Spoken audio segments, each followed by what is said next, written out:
All right, everybody, what's going on? And welcome to today's edition of SWAC Talk, the show we cover the SWAC inside and out. I'm your tour guide around the SWAC, C. Wells, coming at you. And we are in the depths of week one. We have one game left to talk about before week one is over. So we're going to preview the Orange Blossom Classic, which takes place today at 2 p.m. ESPN broadcast. So we're going to kind of talk about this game a little bit, and then we'll get back. We'll sit back and watch it.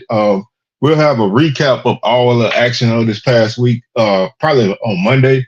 Um, really, a typical week one, a lot of FBS matchups, some games that were lost that probably should not have been lost by some teams in games.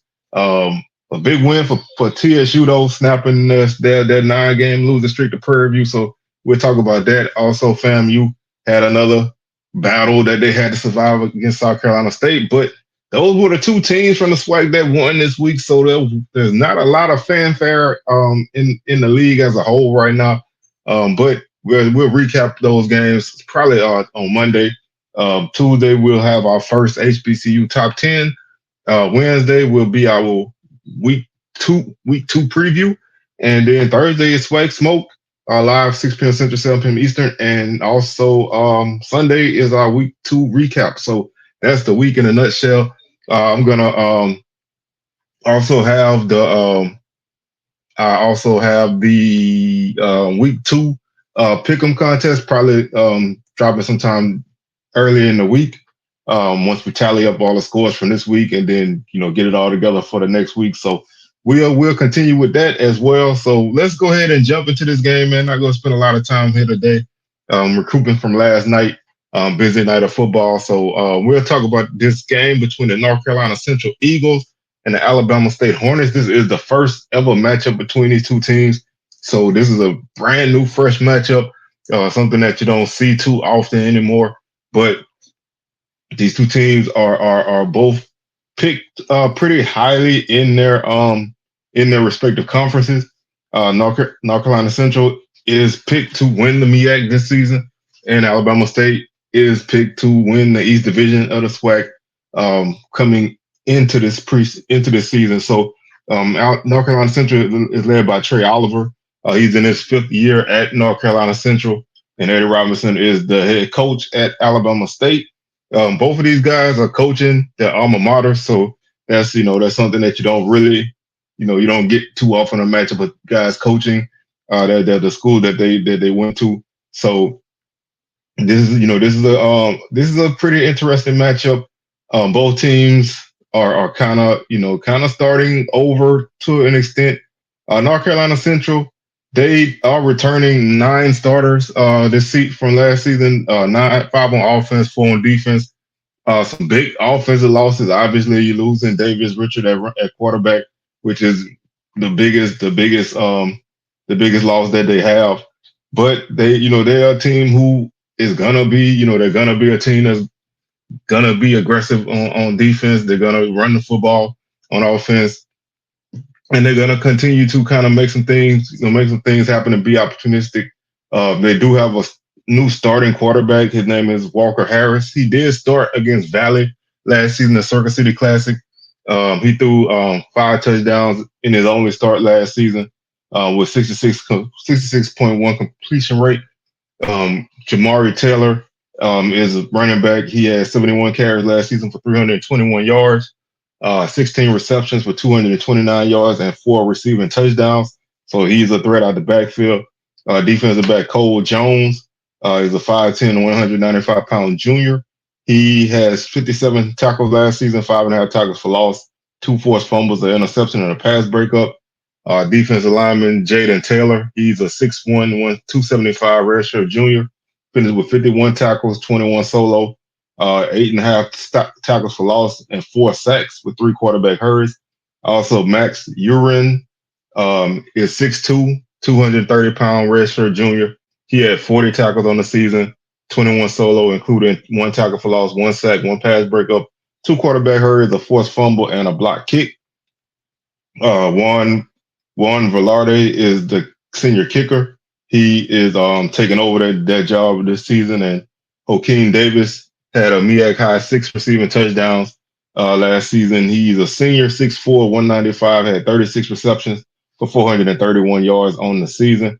Um, when you look at this matchup, obviously you're looking at a team in Central who lost a lot of production on their team from last season, and so they're kind of starting over to a degree.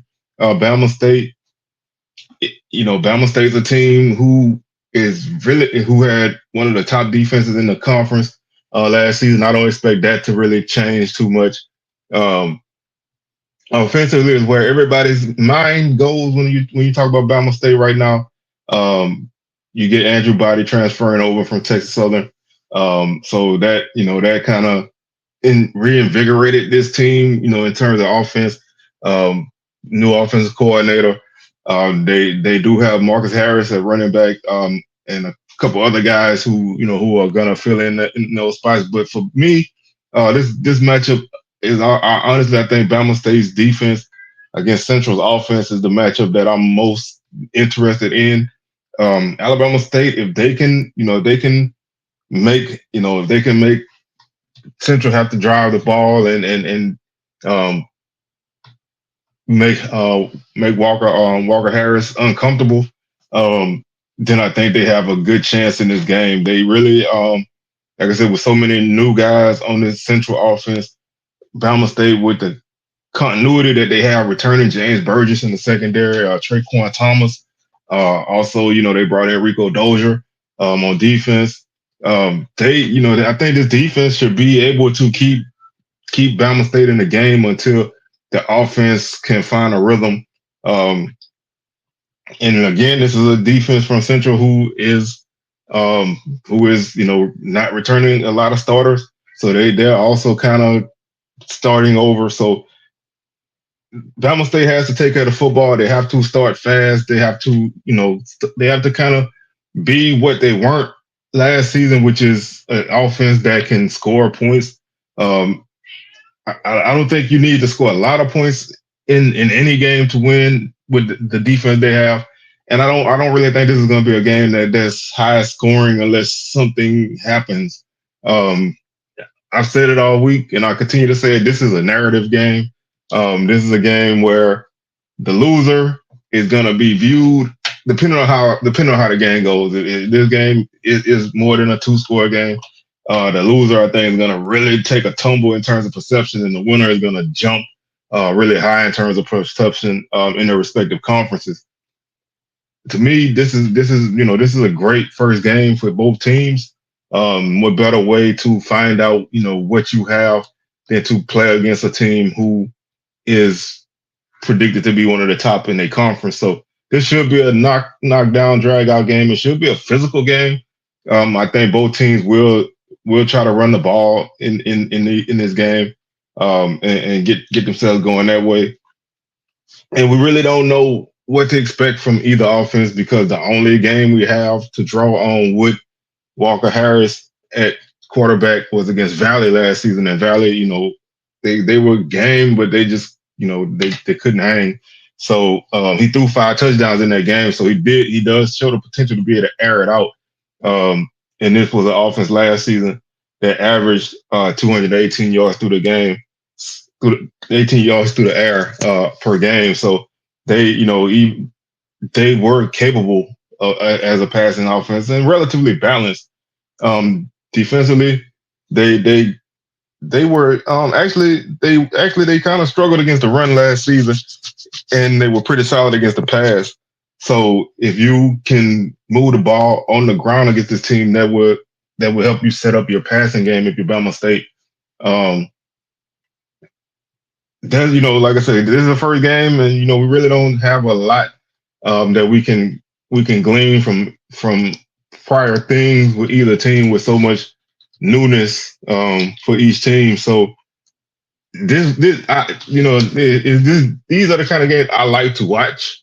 These are not the kind of games I like to preview because we don't have any real idea of what's what with guys. We don't really know what's what with a lineup. We don't really know a lot. So you kind of feeling your way through this, and next week, these things will be a little bit more a little bit more easier to kind of put in perspective.